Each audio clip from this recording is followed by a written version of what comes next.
Hello and welcome to I Am International. Today, we're at the headquarters of Solve Advisors and we're gonna have a sit down with CEO Nana Safori. Come with me as we go on this journey.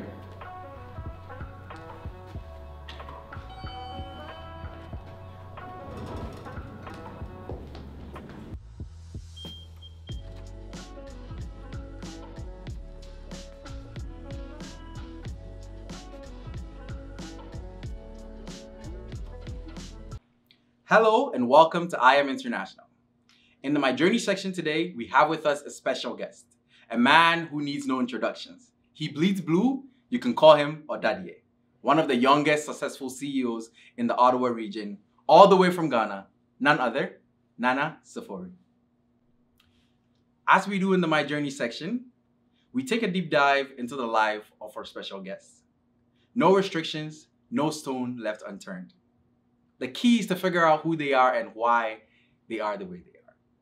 Now, before we get started, this show is brought to you by Legacy Music, music made for you. Back Pocket, the fun way and easy way to give. And the George Legacy Foundation, innovation, leadership, and growth. So Nana, tell us a little bit about what's going on right now, where you work, what initiatives you're involved with, businesses. Kind of give us like an overview of where Nana Safori is at right now. Yeah, thank you so much for that fantastic introduction. I mean, brought to us by the George Legacy Foundation. that is awesome. But a little bit about me right now. I run a company out of Ottawa called Solve Advisors. We are a management consulting firm that helps small businesses grow through advisory and aggressive marketing, as I like to say. Nice. And and this is a little bit about me. I mean, we have. I'm involved in a number of different companies and organizations. I lead the finance team at Transforming Life Center.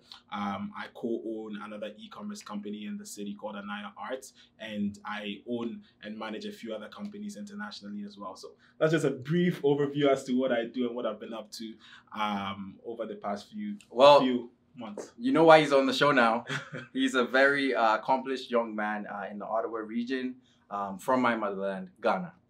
So Nana, let's take it back. Let's take it back to what I call before you were you, before Solve Advisors, before Anaya Arts, before, the floor, having a whole floor in a building. Yeah. Tell me about, your life in Ghana, before coming to Canada, elementary school. What kind of guy were you in school? Were you, talkative? Were you the quiet guy? Were you the guy who was making trouble all the time? Give us an idea of, obviously you weren't always this calm, collected guy wearing a suit, looking all fresh. We want to know, kind of get some insight into who Nana is in terms of, where you grew up. Tell us a little bit about your city, about your family. Just kind of give us an overview for the viewers who do not know, who Nana Safori is, just to give them an idea of what's going on. Yeah. So as George said, thank you so much for that question. As George said, I'm from Ghana, born and raised. Got to Canada in 2013, but before that, I mean, I was a good kid. That's what I would say. I never really brought trouble to my parents. Nice. I always did what was required of me. In school, I was really studious, always serious about my books. Always serious about my books. Always paying attention and always focused on different goals that I have. Didn't give my teachers too much trouble either. Nice. So, I mean, the short answer to your question is I was a relatively good kid. Yeah. Now, I mean, a few things that happened, I don't know. I just was a good kid. Nana was a good kid, man. Learn to be like Nana. Unfortunately, the case was very different for me, but that's a story for another day. So Nana, what elementary school did you go to? So I went to Merton International. Okay. It's a bit complicated. So I started off at Merton International, and then when I was in class 5, as they say in Ghana, which is grade 5 here, I moved to another school called St. Martin de Porres. Nice. And that's how I did my elementary, going into junior secondary school in Ghana. Nice. And then, yeah. And what high school did you go to after? So that's after Martin de Porres? Yes. Okay. So after St. Martin de Porres, I went to Presec, Presbyterian Boys Secondary School, Ghana, or Dadia. For anyone who's watching, you know what it is. We're the Dadia boys. Yeah. Yeah. I have no comments for that. And we're just going to move on to tell us how you were involved. So in high school, you were in Presec. Yeah. So Presec, for those who don't know, is Presbyterian Boys Secondary School, Yeah. Which is located in Ghana. I believe it's in Owusu. No, it's in Legon. So there's two branches. Yeah. There's an Owusu branch and then there's a Legon branch. Yeah. So I don't mean to throw any shade, but you know the real Presec okay. is in Legon. Okay. But there's another Presec that is in Owusu. Okay. Well, sorry to the Owusu Presec students. Apparently there's only one Presec and it's in Legon. No offense. Awesome. So how were you involved, or what type of person were you when you were at Presec? Obviously we definitely know you take your studies seriously. But apart from that, I know you were involved with track. Yeah. You were very well known amongst your peers. What else, can you give us about your time in Presec, and maybe something valuable that you think happened there that played a role in the long run, into making you the man that you are today? Yeah, I mean, Presec, I think Presec was defining in my life. At every stage in my life, I think that a few different things happened that are really defining. I call them like key defining points in my life, and Presec definitely offered one of those. I went to Presec. Again, just some background information for anyone who doesn't know me. I love soccer. I love sports. So I was really athletic back then. I still try to believe. I still like to believe I'm quite athletic right now, but I don't spend enough time in the gym, so I wouldn't want to give myself those props. But I was quite athletic at the time, and then I was really, really serious about my academics. So I remember I tried getting on the soccer team at Presec. Nice. And we went for the tryout, and I played my heart out. Like I'm telling you guys, I got the ball in the midfield. I was doing all kinds of skills. At the end, we were sitting down on the field, and the coach was to select the people who would get onto the actual school team. So because it was tryouts, right? And I was sitting there, and I was like, man, I definitely was one of the top players of this game. I was sitting there, and this guy would call everyone around me, and he didn't call me. And to me, that was crazy, because I was like, yo, I think I played better than half of the people here. And then this guy looks at me, he's like, yeah, you can try again later on, just lose a little bit of weight. Oh. Right? I was like, oh my goodness. Man. And that for me was really crazy. But the reason why I shared that story is because I believe that sometimes some doors close because you're not meant to walk into those doors, right?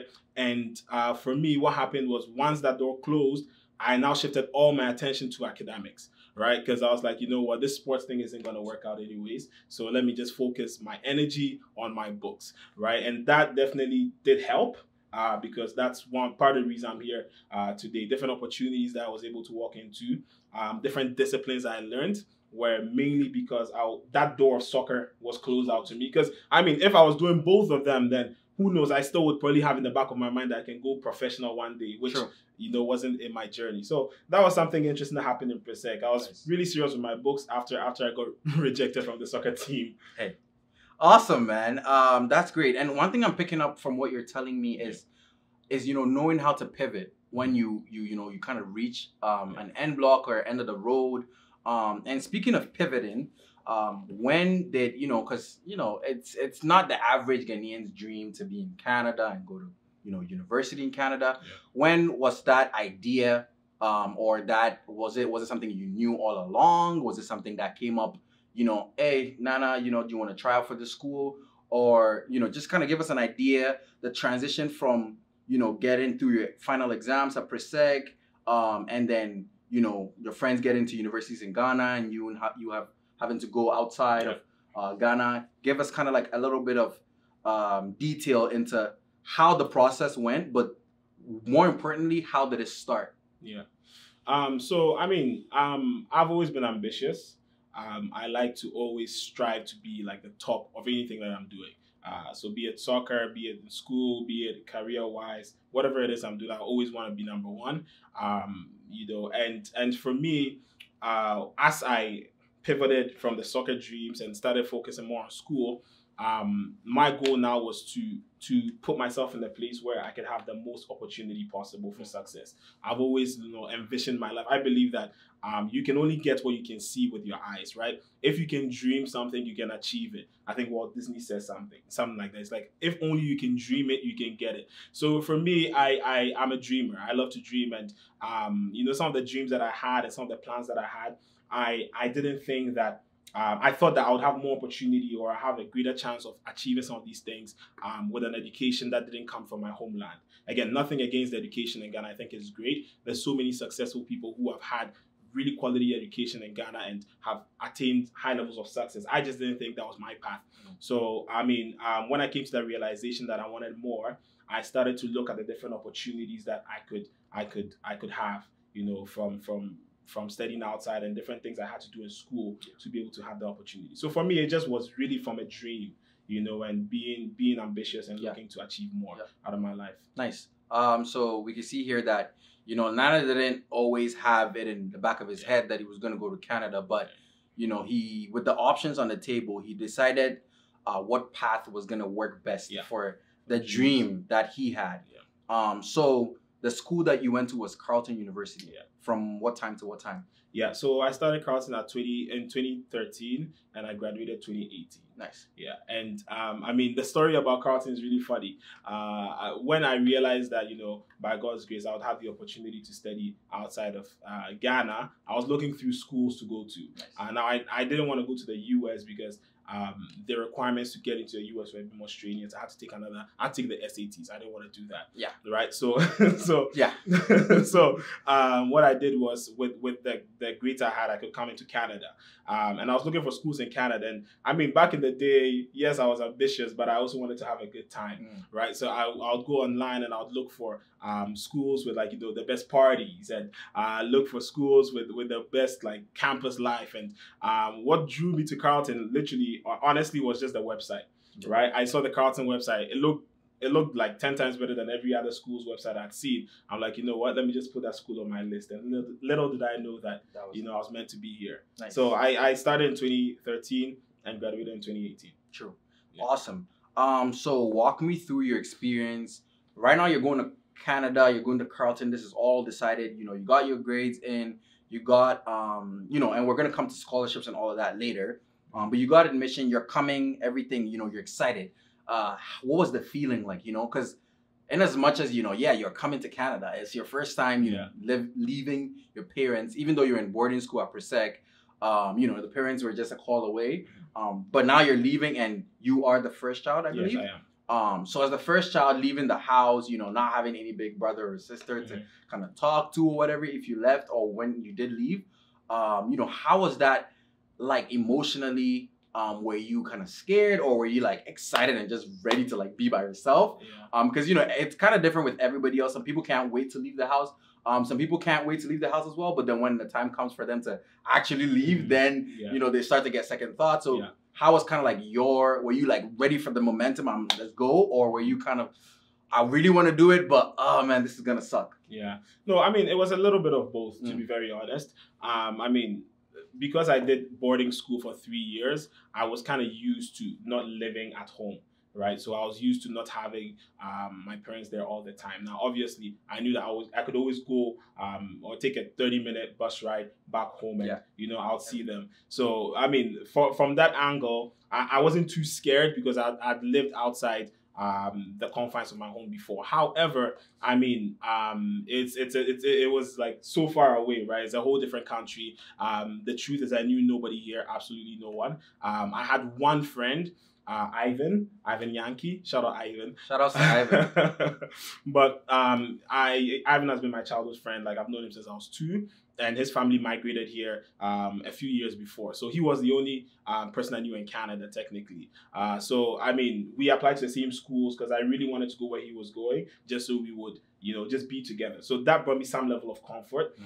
So it's a little bit of both, right? I was a bit scared because it was a new environment. I hadn't seen snow before. So I was excited for that, new experiences. But, I mean, I also was not just scared, but I was also excited for the opportunity to be able to, in my perspective, change the world. And I believe that one day I'm going to change the world. I'm still on my journey. So exciting. Take it from me. He definitely is changing the world one little move at a time. Nana, I want you to tell us, what was your first impression when you got to Canada? So right now, we finished boarding school. We got admission. We got into the plane. We're excited. We left mom and dad home, or we came with mom and dad. And we're here now. You're at the airport. You can feel the breeze. Yeah. You get like, okay, I'm in Canada now. You know, it's time to shine. Yeah. What was the feeling like? Man, I was excited. I was like, all the fear that I felt leaving Ghana just went away. It just vanished. I think when I just breathed the air, I was like, oh yeah, this is it. This is it. This is the place. But I mean, I was ecstatic. I was so excited. You know, I was excited. The good thing is I came with my parents, both of them. Thank you, mom and dad. They've always been super supportive. So for me, like, you know, being able to come to a new place with them was a bit more comforting. So there was nothing I was really like scared of. I was really excited. I was excited to go shopping. I was excited to meet people. Yeah. I met a few people online who are also going to Carleton, so I was excited to meet them as well. So it was really exciting. And more than anything, I was just very, very ambitious. Like I was more than ever, I was driven more than ever, right? I was like, you know what? I'm not going to waste my parents' money. I'm not going to do any other stuff. I'm going to come here, put my head down and work. Yeah. Yeah. So what I'm picking up is, Nana, you're very intentional with, you know, every single thing that you do and wherever you place your energy or you put your focus on. So now I want to know, you're in school, right? Yeah. Were you in residence first year? Yes, I was. Awesome. So you're in residence with, I'm guessing, Ivan? Yes, I shared a room with him. Ivan. So sharing a room with Ivan, you're in school, first week of school, right? You know, that's a part that I believe a lot of international students don't really talk about. You know, it's exciting to get over here, get on the plane. For those of us who had never been on a plane before, you know, see snow for the first time. It's awesome. It's exciting. But then you get to school, the main reason why you're here, and it's like, this is my first week, and you're lost. You can't understand the accent, depending on where you're coming from. You can't relate to people too well just because, you know, you're coming from a different culture that you've lived for maybe 18, 19, 17 years of your life. And it's like the culture shock, and there's just so many things that hit you at once, and it just causes you to slow down sometimes, break you down sometimes for some people, unfortunately, or it strengthens you and, you know, it gives you the tenacity to move and to push forward. So I want you to give us your, you know, your experience of your first week. You know, were you like late to classes, or, you know, was it easy to make friends? Was it difficult to make friends? Did you not know a lot of people for a long time? Just give us an idea of how that week went. Yeah, so my first week on campus, so when I got to Canada, I came like a month in advance of the reopening of school, just so I could get used to the environment and get used to the culture. So my first week of school, I had met someone online called Ralph Darte. He had messaged me, had reached out to me. He realized I was from Ghana. He was also from Ghana, but he lived here all his life. So he came to my room with his brother, Pastor Kofi Darte, and with Ryan Ofair. And these guys made me feel at home. I think that was also a very big part of... So all three of these guys are Ghanaian? Yes, all three of these guys are Ghanaian.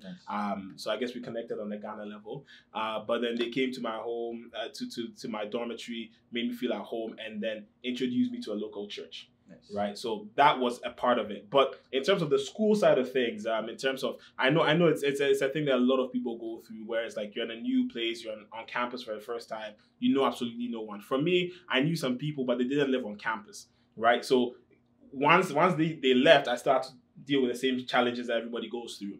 The first week of class was really crazy because the truth is, I mean, I had like traveled outside the country before. It wasn't my first time, but I sat in class and I was listening to this lecturer speak, this professor speak, and I promise you, I didn't understand one thing this guy said. Guess what? My first language is actually English. You know, it's really fun. My first language is English, but I still just didn't understand it. Like, you know, like, whoa, this guy's talking so fast. Slow down. So fast, right?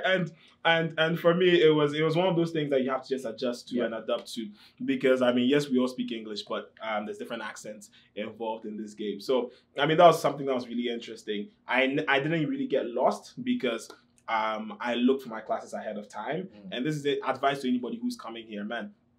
Or if you're new here, you want to think ahead of time, right? Like, because you have to understand that now your life is in your own hands, right? Mommy and daddy aren't here anymore. There's no one really looking over you to make sure you're doing the right things, right? So, I mean, you just have to think ahead of the game. If you know you have 4 classes tomorrow, like, just take a walk around campus, like, you know, see where the classes are, be ahead of things, right? Because it speaks to who you are as a person. Like, if you're walking into every single class late, from the start. You're not really starting on top of your game. So for me, I just looked through stuff. Like I looked at the map, I walked around with a few friends beforehand, and I tried my best to be on time for every class. And that was a little bit of my first week. I met a number of people.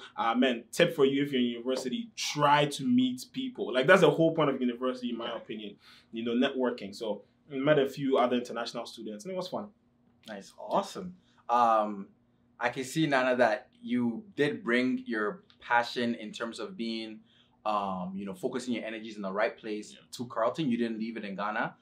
So I guess this kind of goes out to everybody as well. Bring your values, bring the things that made you who you were. Don't just leave them because you're in a different country. So you want to, recreate. Yeah, it's good to rebrand, and create a new personality if you want to. But the values that brought you to where you are is what's going to take you to wherever it is you want to go.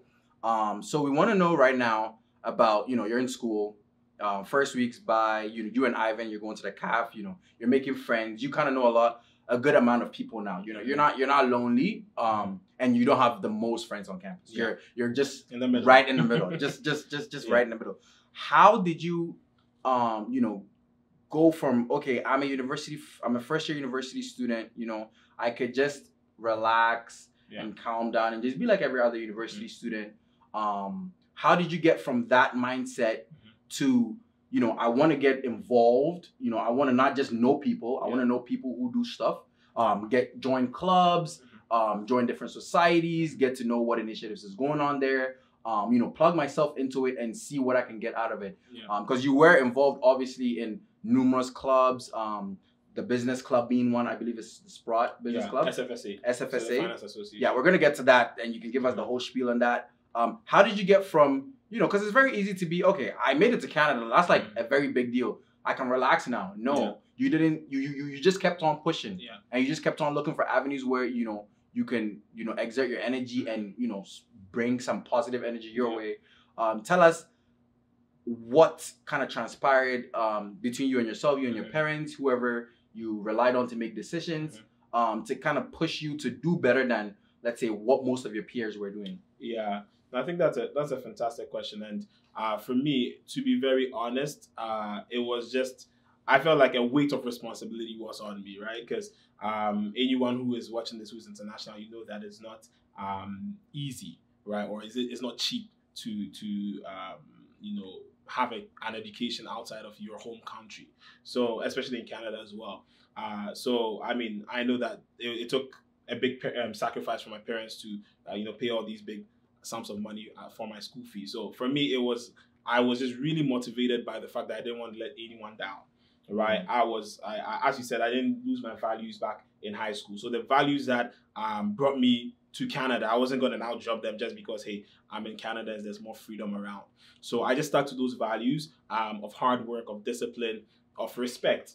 If it's really interesting when you look at respect, because if you truly have respect for other people and you have respect in general, you would respect the professors who are spending time to try to educate you, and you wouldn't take them for granted. You wouldn't do things haphazardly. So for me, I mean, it was a mix of different things, but the most important thing for me was, I was driven by weight on my shoulders, driven by responsibility, knowing that, hey, I was the firstborn amongst four, and I had to set the right pace for my siblings. I had to set the right example for anybody who was looking up to me. I know I have a few friends in Ghana who also were looking up to me. I had to make sure that I didn't disappoint anybody. And I mean, most importantly, I had to make sure I didn't disappoint myself, right? And if you're out here and watching it, I mean, it's not all about, I don't want you to get this wrong, it's not all about work and grind. University is also for fun, networking, as I always say, but it's also important to always remember that you have to have a focus as to what you want to accomplish. Your head has to be home. You can't just come and try to be average. There's no point being average. What are you going to get from being average? So for me, it was like, I didn't want to be average. I always want to be at the top. And that was what kept me driven. Nice.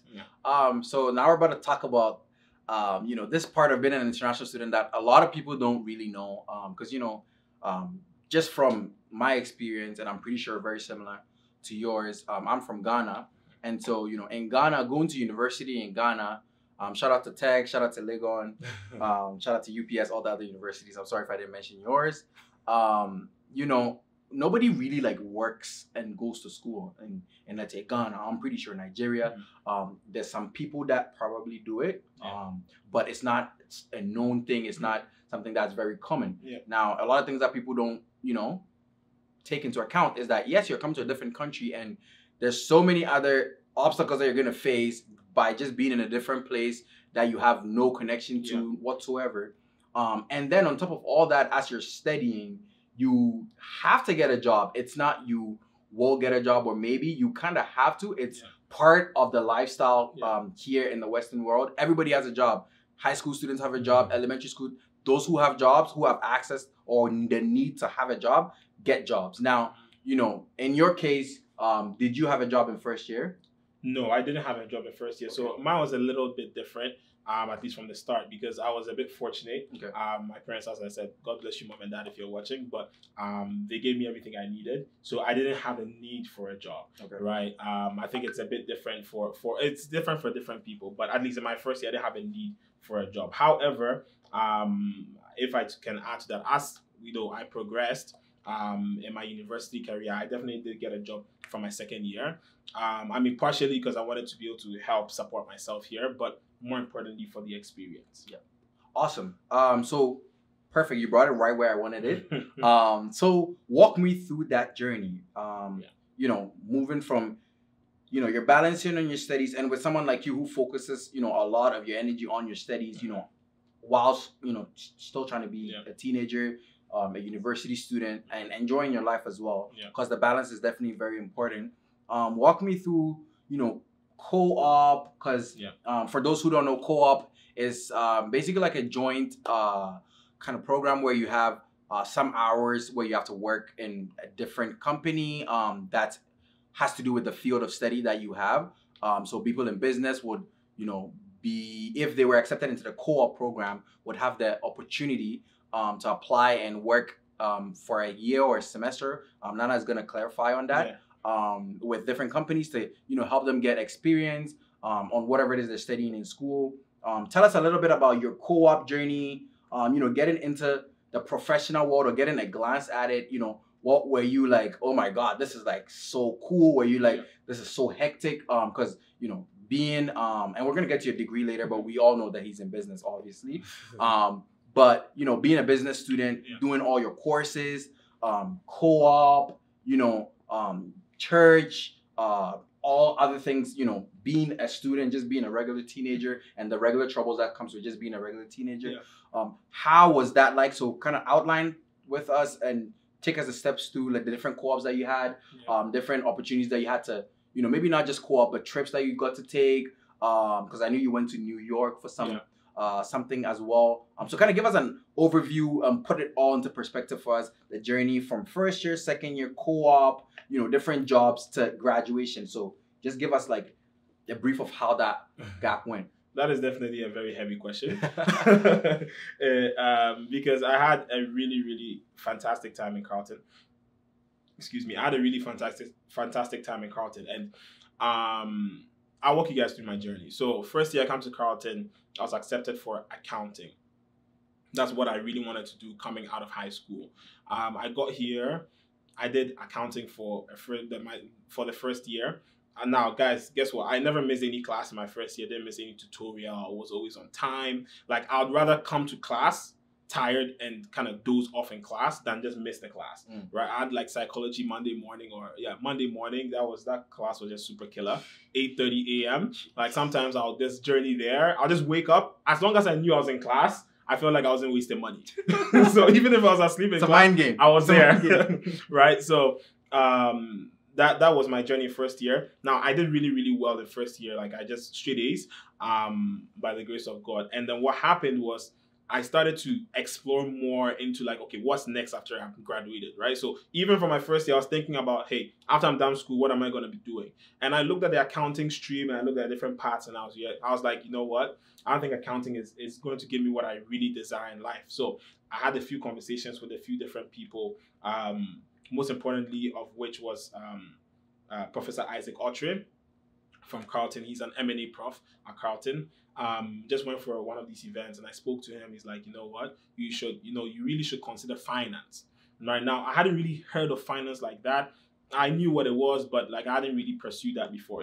Anyways, fast forward, get into the finance strain, and then I began to see that I really like this. Now, as George said, co-op is an opportunity that the school gives to students to be able to, like, you know, practice what they are learning in school while in school, right? So you get like some hardcore work experience whilst in school. So I was accepted into the program at co-op. In my second year, I was also accepted into a club called the Fund. I think right now it's changed to Sport Investment Student Fund. So they select like 25 students, 25 of the top finance students, and then put them into another simulation for trading real money. Anyways, I don't want to get too technical, but the story for my co-op is really interesting. I want to share this one with you so everyone out there understands perseverance. So because my grades were good, I really thought it would be very easy to get into co-op. Now, here's where there was a little bit of a plot twist. I applied for co-ops in different places. I applied with people who I thought like I had better grades than, and therefore I should start a better opportunity. And usually by March, you should know the co-op placement you're going to for June. Right now, fast forward, March happened. I wasn't getting any offers. Then we go into April. I wasn't getting any offers. And now I was panicking because I'm supposed to have an offer by April so that I can do co-op. No offers in April. And then May comes for it. And now, guys, I'm actually giving up. I'm like, yo, this makes no sense. Why am I even studying so hard if, like, I have all these grades? Like, I haven't even gotten 1B, guys. A pluses and A's, not even an A minus, right? So why is it that I'm getting all these things and I can't get a job, and then people are getting B's and C's are getting jobs, right? But again, you have to understand, when one door closes, it's because a better door is opening up for you. And if there's anything you take from me, you should take that. That never ponder too much on the closed doors. Always look out for the new opportunities that are opening. So we're in May and nothing is opening up. And at this point, I have in the back of my mind that, hey, it's probably not going to happen. And then out of nowhere, late May, I get an email saying, hey, they're looking for really smart guys to work at Adobe, right? And I was like, oh, hey, why not? Adobe? Hey, for sure, yeah. Right? So then I go for the interview. Long story short, I get it, right? And now I look at that experience and I look back and I'm like, okay, all these different jobs that I wanted actually were not even half as good as the opportunity I got with Adobe. Why? Because if you know, Adobe is a tech company, makes a lot of money. So the amount of exposure I got there was phenomenal, right? Fast forward, I got the opportunity to travel to New York, as you said, for the fund I was in, the club I was in, just to go to the New York Stock Exchange, go on the floor with a number of different things. I worked for an investment bank as well, you know, I did an internship there, and then continued to work there a little bit after, even after my co-op. And then I worked for a trading firm as well. So don't want to spend too much time on that, but the lesson here is perseverance, and the lesson here is staying focused, because all the companies I worked were like top tier co-op companies, right? Other people worked for other companies that are top tier as well, but for the strain and the direction I wanted to go in, I got super incredible roles. And that was because I was serious, I was focused, and when one door closed, I didn't just shut my laptop and say, hey, forget co-op. I still had like my doors open for different opportunities. So that's a little bit about my co-op journey. I know I skipped over a lot of different things, but it's a very, very packed story. Yeah. And, you know, that's a little bit about it. Yeah. So don't ponder over the closed doors. If there's one thing that you're taking from Nana today, it's don't worry about the closed doors, because, man, you don't know what's coming tomorrow. It's definitely going to be better because the door's already closed. So why are you crying over spilt milk? Nana, so right now we're at the point where you're graduating with such an awesome, you know, resume, working with financial firms, tech firms, investment banks, you know, having the chance to actually like be part of a fund where you get to trade money, actual money, you know, on behalf of the Sprott School, the pension fund. That's just an awesome opportunity that I know a lot of people, you know, don't get. And obviously, as everybody knows, and you can tell from this whole story, Nana was at that point because of the amount of work that he put in, because you put in work and then you get, you know, the results.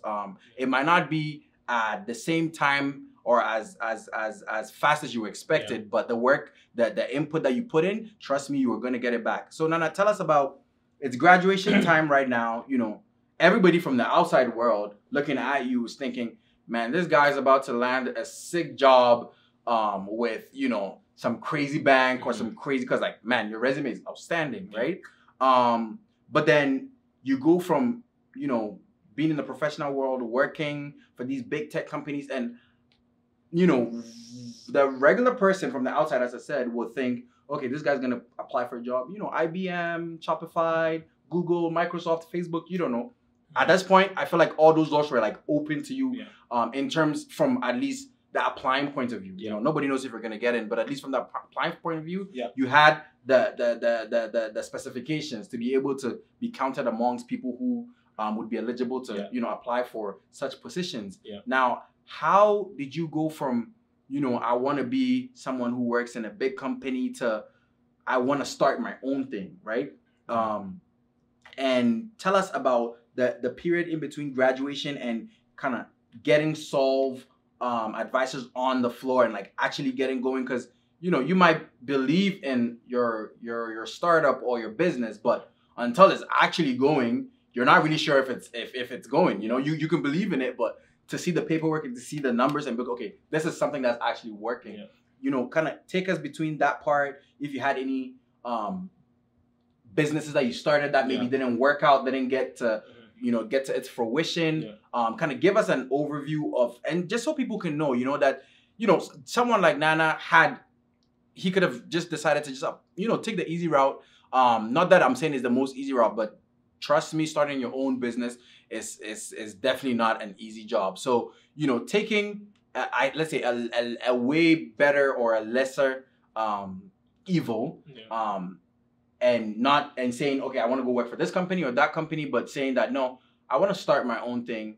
I want to put it all, because, you know, as you said, like your parents have spent so much money, you know, over 4 years, probably about $120,000 Canadian dollars, you know, or plus or less. And then you decide, you know what, I'm not going to go get a job where they're probably going to pay me 80K, 70K, you know, assured. I can tell mom and dad, hey mom, you know, you made an investment 4 years ago and it's paid off. The money's ready. You decided to go into something where you had to put in more work in order to see, you know, what was going to come out of it with no level of, you know, certainty, but just your willpower and your ability to believe in yourself. Give us a detailed, you know, description of how that part went, you know, from graduation to Solve is doing great. So I mean, I think that's also a very packed answer. I'll try to just go quickly over a high level, just to give everybody a picture of what happened. So when I was in school at some point, and I was doing really well in finance, I decided that I really wanted to pursue investment banking. My motivation behind that was I thought that was the ultimate career that someone who was really smart in finance could achieve, right? I mean, now that again, I don't think is accurate, and I had to learn. I don't call it the hard way. I think it was just in its path, but I always wanted to get into investment banking, and I actually did get into investment banking. I did my co-op in investment banking, and I also continued and worked at that bank for a while. Now it was a boutique bank. Now, when I did that and I got into the whole thing, it's almost like you're always dreaming of something, and then it actually happens. And I got onto the grounds and I saw the reality of it. Number one, I realized that, you know, it really wasn't what I really wanted to do. Now, it definitely is rewarding in terms of finances, and it was like the smartest way to go. But I just realized that, you know, that there's more that I can do to help people out. So, when I was graduating, I had a number of things in my mind, right? As you said, I could have either gone for a job or started my own company. Now I had decided to start my own company, but as you said, it's not easy. And in the back of my mind, I always wanted to, like, you know, just see like what's going to happen or what this whole thing was about. So what happened was, there's only one company I applied for, and I was like, okay, you know what? I'm a person of faith. I was like, God, I'm going to apply for this company, this position, right? If I don't, like, I mean, the obvious thing to do is when you're finishing school, apply for a bunch of jobs, because you're just going to hope that one of them is going to take you. For me, I was like, man, I didn't see any job out there that I was interested in. Although I could easily go into banking, I knew I didn't want to do that. So I'm like, okay, let me just look at this opportunity. I was still in school when I looked at that opportunity. It was with IBM as a consulting analyst. So I put in my application for that. Obviously, because I had a really strong resume and good grades, I was picked. I went through all the processes. I got to the last stage of the interview. Did a number of interviews. Last stage of the interview, was in a room with like 4 different people, and I was chatting with them, and the interview went great. You see, but when I was leaving the room, I just had a feeling that it wasn't going to work out. And I had already told like God that, you know, like if I'm not meant to go in this path, it really shouldn't work out. And I believe that God it could have been as easy as I got rejected the very first time, and then like, you know, I'll just forget about it. But I went through all those stages for a reason. And that was to just show me that, hey, it's not like you couldn't enter the door. You're already in there, but it wasn't meant for you. So I fast forward later on, like, you know, IBM told me, hey, they chose to go with other candidates. And for me, that immediately sparked like, hey, like, what are you doing? Don't even bother to waste your time anymore. Do what you want to do. So I set out, as you said, starting a business is definitely not easy. I started thinking of what skills I had that I could bring to the market. And for anybody out there who is in business, who's looking to start a business, man, the answer and the solution is always in your hands. This is what a lot of people don't realize. People go and start thinking of some crazy novel ideas, and they are trying to come out with some next level kind of solution. No, most times, 9 times out of 10, the solution that you're looking for and the business opportunity and the idea you're looking for is solving a problem that is right around you. You know, and for me, it was just seeing that a lot of people who are around me were looking to get into business, but not many of them understood, like, you know, the core principles of business, or how to really monetize a company, or how to, you know, create invoices, how to charge people, how to price, all these things. So what I did was super simple. I started a firm that would help people around me set up businesses that would help people around me scale up their businesses. So they focus on the trade, and I focus on the business side of things. You know, so long story short, it was just me identifying the opportunities around me and then using the skill set I had, which was understanding business, coming from an investment banking background, understanding how deals were structured. And then I used that knowledge to, you know, start a business, and then that began to pick up, you know. So again, advice for anybody, it's always around you. It's always in your hands. If you know how to, you know, paint, man, you really shouldn't be looking so far away for your business opportunity. Just work with the trade you have. And once you actually start, you'll be surprised the kind of doors that would open up for you. Nice. Awesome. Nana, I really want us to dive a little bit deeper into that same part between graduation and, you know, Solve just kind of on its feet, just running. You know, just so, and I think it's just very important because I feel like it's really going to impact a lot of people that are watching, and to help them understand that, you know, even for the guy who, you know, got all the great grades, even for the guy who worked all the best co-ops, you know, not everything was just straightforward for him. I want you to talk to us about the company that you started working on called Real Protector. How, I guess, that even came into fruition, how that even started, and how that ended, or where did it go, or where is it now, kind of what's going on with that, just to help people understand the process of life, regardless of whoever you are, whatever standards, whatever money that your parents have, whatever money your parents don't have, wherever that you think you're from, your skin color, the color of your hair, it doesn't really matter. I just want people to I want to help people understand that aspect. So if you could please like share a little bit on that. Yeah, so a friend and I think in my final year of school, I believe so, started a business called Real Protector. And again, it was working with what was in our hands. He had knowledge on security and surveillance cameras, and I had like kind of business acumen. He also had business acumen, but we just figured it made a lot of sense to work together and partner up. So we partnered. We started trying to market ourselves as, you know, a company that does surveillance cameras. And, you know, again, this was the first time I dipped my toes into business. And, you know, for anybody who's out there who has actually started a business, you know that it's a crazy feeling when you make your first dollar, right? When you're able to actually sell somebody and someone pays money for a service you're offering, is an incredible feeling. So, I mean, we started a company, everything was going well, and we did two first deals, right? Both of them for, I think, $3,000. So we made like $6,000 in a matter of like 2 weeks or 3 weeks. So it was really, really good. We did like surveillance cameras for 2 different cannabis retailers that had just opened up. It was amazing. Now, one thing that, and I think this is the reason why you brought it up, so I can share, is, it doesn't always go as planned. And we have to understand that, in business and in life, you just have to learn how to persevere, number one, but also deal with failure, right? Now, the company wasn't bad. My partner wasn't bad, but the dynamic of the whole situation just didn't work out. Why? Because I was looking to start my own company, like another company, and I wanted to put 100% of my effort there. And my partner also was working a full-time job, and he had to put his effort there, right? So when you look at both of these things, that means that you need someone to still run the company. But then we didn't have anyone who would have the attention needed to run a startup company like that. So although the company was fast growth and it was going crazy, we realized, you know what, we have to dissolve that. And I mean, it took us a while to realize this, because we thought we were Superman and we can do it all together. But that just wasn't the truth, right? If you're starting a business, you're a startup guy, remember, you have to stay focused, because it's really hard to start a company, as George said. So by having, like, multiple attention, like by having your attention on multiple things, it even makes it that much more difficult.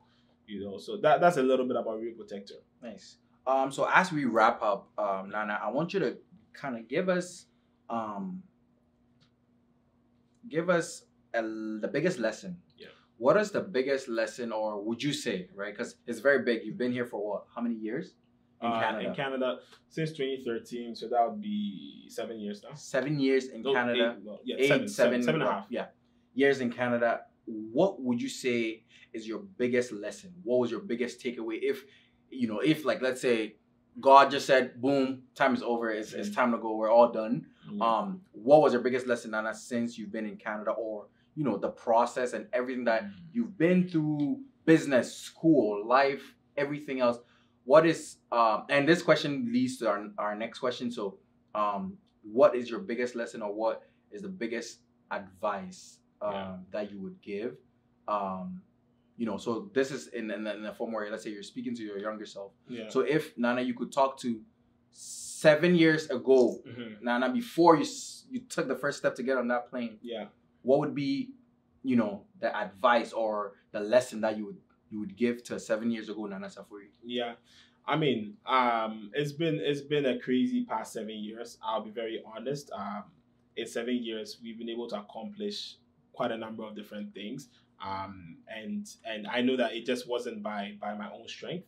I had a great group of people around me, a great support system.